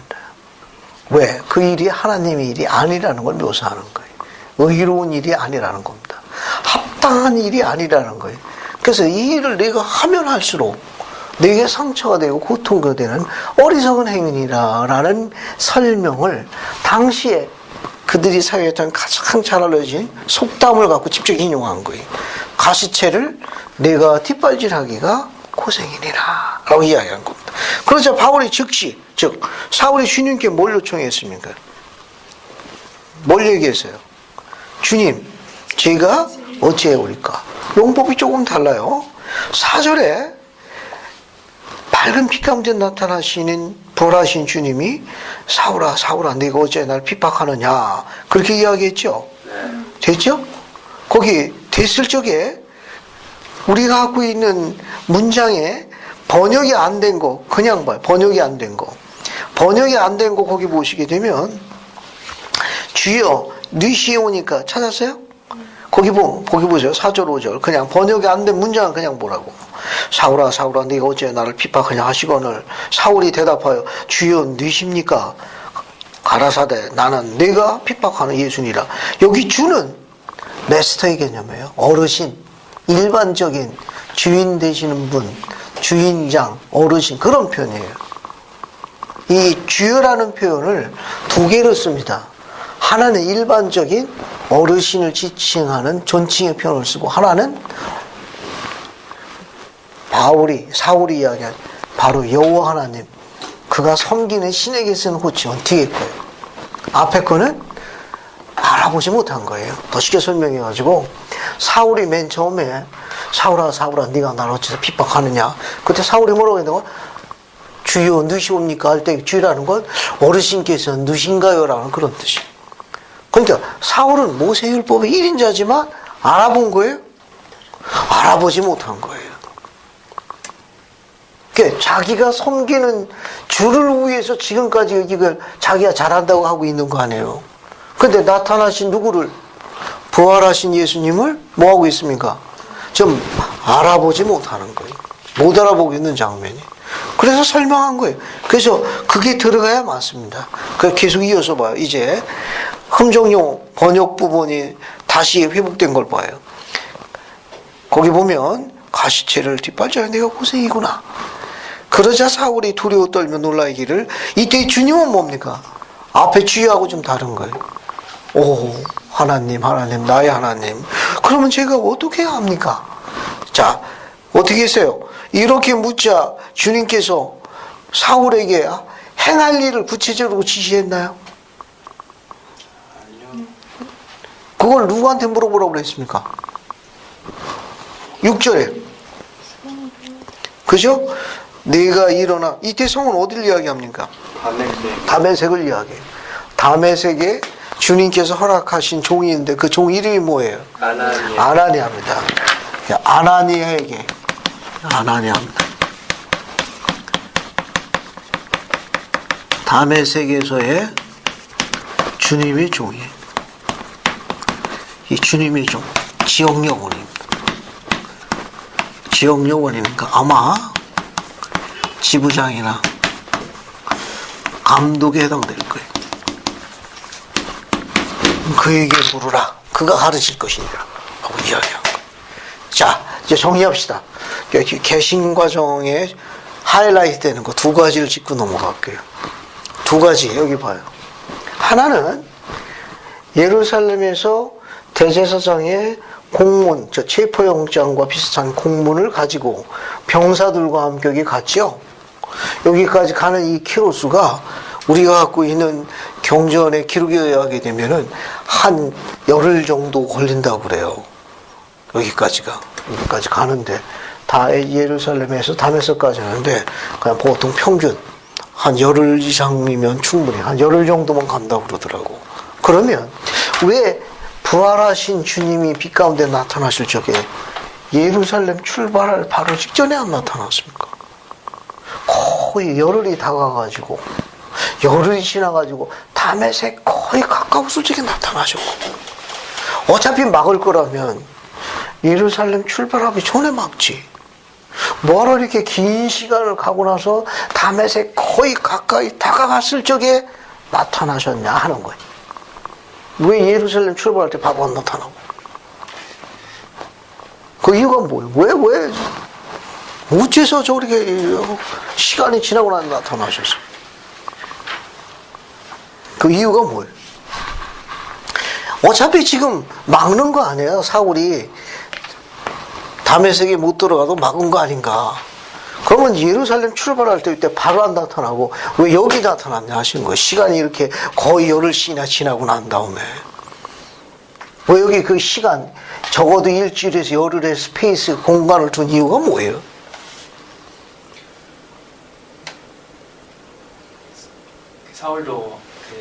사울도 자녀이기 때문에 주님께서 치기보다는 기회를 줘서 회개할.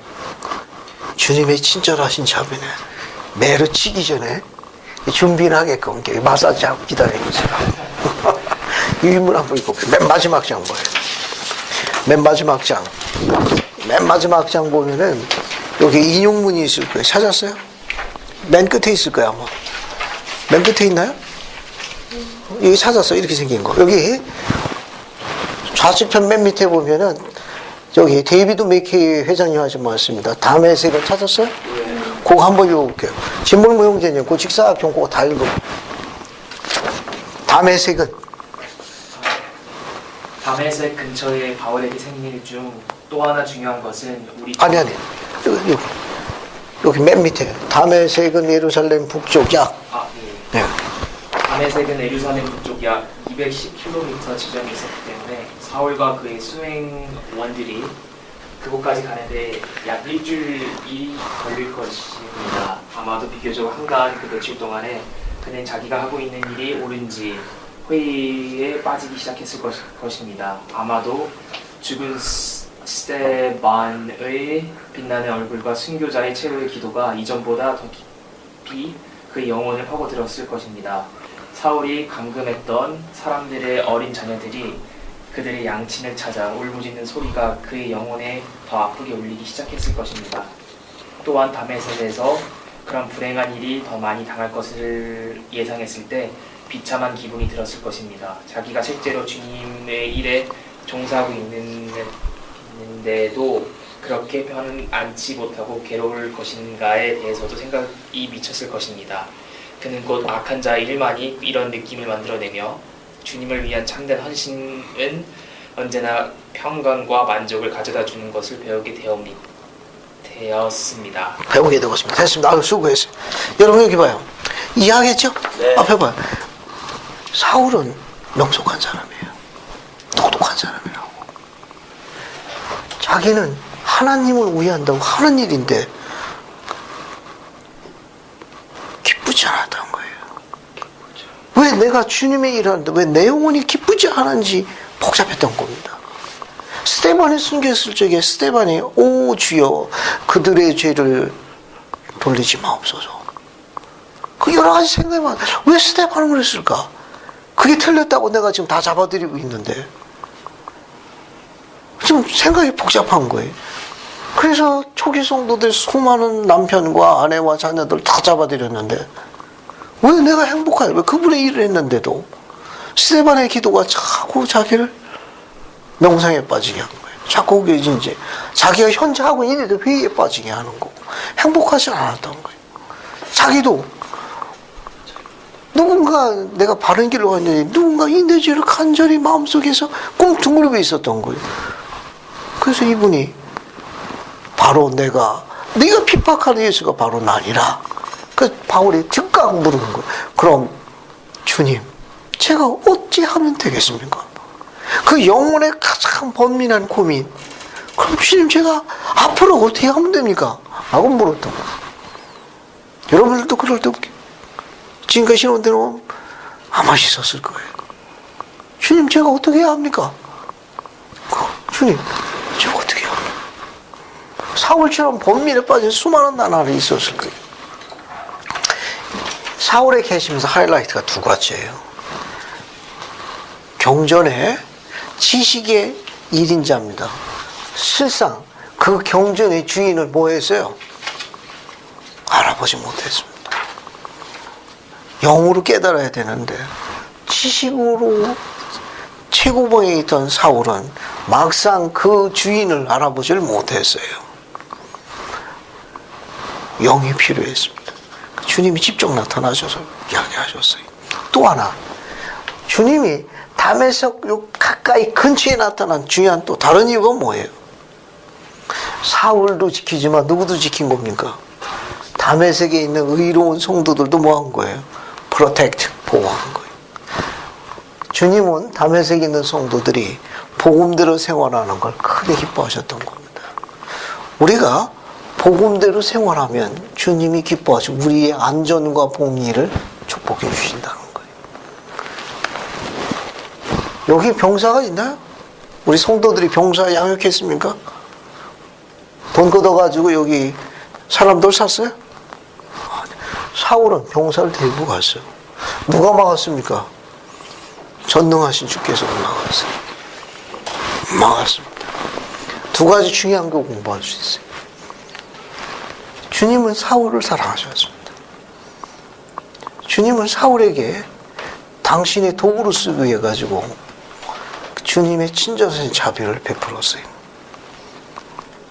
또 하나는 다메섹에 있는 의로운 성도들을 크게 기뻐하셨습니다. 그들의 안전과 복리를 염려하신다는 걸 두 개를 다 보여주시고,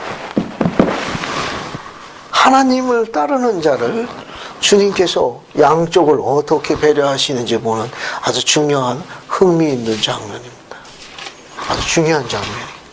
사울에게도 친절하신 자비로 그가 행하고 있는 이런 일에 대해서 가르치셨습니다. 또 하나는 다메섹에 있는 성도들이 어떻게 했어요? 그들이 복음대로 살고 있는, 합당하게 사는, 복음대로 사는 그런 것을 크게 기뻐하셔서 축복하셨습니다. 하이라이트 하나 더 연결할게요. 세상에서 성공한 사람이에요. 오늘날로 예를 들면 하버드 법대 출신에다가 법무부 장관하고 어깨를 겨룰 수 있는 신뢰받는 미래의 행정관이, 알겠습니까? 근데 가르침을 주님께 물어봤죠. 주님, 제가 앞으로 어떻게 해야 합니까? 주님이 가르쳤습니까? 제1, 제2, 제3, 제4 직접 이야기했냐고. 제1, 종교군에 등록할 걸. 제2, 중간에 빠지지 말 것. 셋째, 친구들 데리고 올 거. 그렇게 자세하게 얘기했냐고. 어떻게 얘기했어요? 성으로 들어가거라. 성 안에 누가 있었습니까? 내가 기름 부은 나의 종이 있으니 그 얘기 들으라 하셨습니다. 어때요? 주님이 직접 얘기 안 했죠. 누가 이야기했습니까? 아나니아가 가르쳤습니다. 재밌지 않아요? 주님이 직접 말씀하시지 않았습니다. 이 고대 경전의 기억에 의해 되면 기름 받은 종에게 이를 것을 그에게 내가 계시했으니 그에게 들으라 하시니라. 사울은 아나니아로부터 가르침을 받았습니다. 세상에서 성공한 자지만 사울은 대제사장도 알고 예루살렘에는 가말리엘이라는 위대한 랍비들이 다 알아. 하지만 다메섹의 아나니아는 누가 알아주죠? 아무도 몰라. 노래도 있어. 노바디. 누가 알아줬습니까? 이분이 알고 계셨어요. 그렇다면 하나님의 속성에 가지고 그분도 우리를 다 아실 거예요. 우리의 마음의 소망과 의도도 다 알고 계실 거예요. 사울처럼 번민하고 있는 그런 분들 그분이 다 아실 거예요. 그럼 우리가 어떻게 그분으로부터 도움을 받죠? 어떻게 도움을 받을 수 있습니까? 주님의 종의 음성의 기회. 그렇죠. 주님의 음성의 기도로 그분을 위해서 기도해야 합니다. 그분을 위해서 기도해야 돼요. 또 우리는 또 어떻게 개인적으로 다메섹에 있는 성도처럼 복음대로 용감하게 열심히 생활해야 돼요. 아무도 알아주지 않고 알려지지 않지만 누가 알고 계셨습니까? 이분이 알고 있었어요.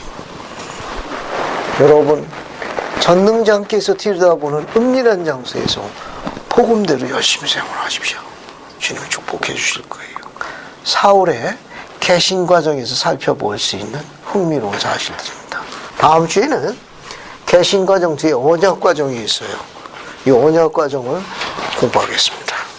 유인물 다음 주까지 계속 쓰니까 계속 갖고 오십시오. 그래서 1차 전도여행까지 들어갈 거예요. 그래서 여러분 18장까지 쭉 읽어 갖고 오십시오. 예수 그리스도 나옵니다. 아멘. 아멘.